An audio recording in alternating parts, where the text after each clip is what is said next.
Hello and welcome to my first ever self-help video. So today I'm going to be telling you all about girls. Now I am clearly an expert in this area, but I am going to require the help of two of my lovely friends, my assistants Jimmy and Jemima. Hey! And in addition I'm going to be relying heavily on this heavy hardback book. So I got this when I was quite young, and it's good fun. But I was a bit disappointed initially by the chapter on girls, because at the time I was at war with a group of girls, and I expected when I got to this chapter that it would teach me how to crush them and make them submit to me. But instead it teaches you how to be nice to them. So that was a baffling concept to me. But now I understand that it has a lot of really good advice in it about, yeah, well, you'll understand what I mean. So I'm just gonna read this chapter to you, and I will let Jimmy and Jemima show you examples of what it looks like. So,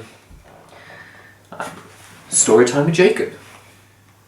You may already have noticed that girls are quite different from you. By this, we do not mean the physical differences, more the fact that they remain unimpressed by your mastery of a game involving wizards, or your understanding Morse code. Some will be impressed, of course, but as a general rule, girls do not get quite as excited by the use of urine as secret ink as boys do. We thought long and hard about what advice could possibly be suitable. It is an inescapable fact that boys spend a great deal of their lives thinking and dreaming about girls.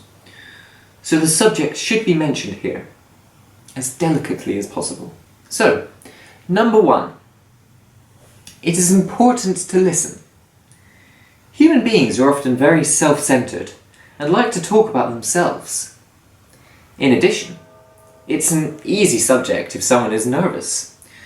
It's good advice to listen closely, unless she has also been given this advice, in which case an uneasy silence could develop, like two owls sitting together.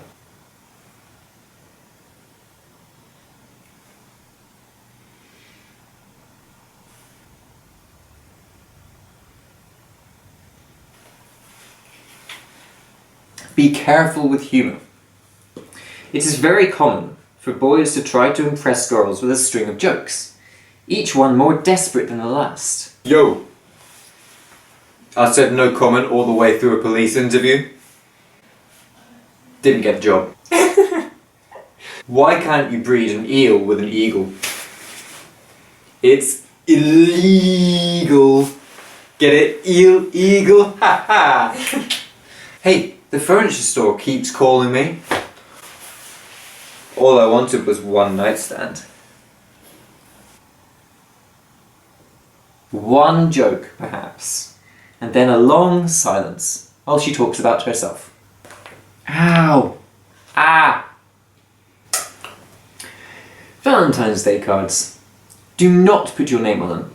If it says, "From Brian" on it, the magic really isn't there. This is actually quite a nice thing to do for someone who you don't think will get a card. If you do this, now this is the important part, if you do this, it is even more important that you never say, "I sent you one because I thought you wouldn't get any." Avoid being vulgar. Excitable bouts of windbreaking will not endear you to a girl. I beg to disagree. One of the most charismatic guys I know does it all the time.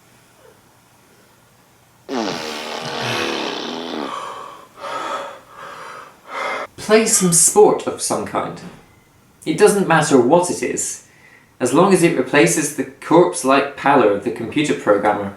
Oh, cheers. That's fine. This is my favourite one. If you see a girl in need of help, unable to lift something, for example, do not taunt her. Fatty. I know, who'd have thought? Approach the object and greet her with a cheerful smile, Hey. while surreptitiously testing the weight of the object. If you find you can lift it, go ahead. If you can't, try sitting on it and engaging her in conversation. So,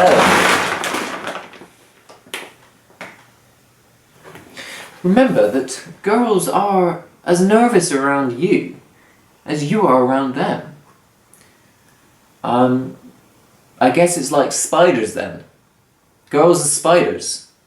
You might be terrified of that spider, but that spider, that ugly, hairy, spindly spider, is just as terrified of you as you are of it. So yeah, thank you very much for tuning in. I really hope this has answered some of your burning questions about girls. I know I've certainly learned a lot today. Later.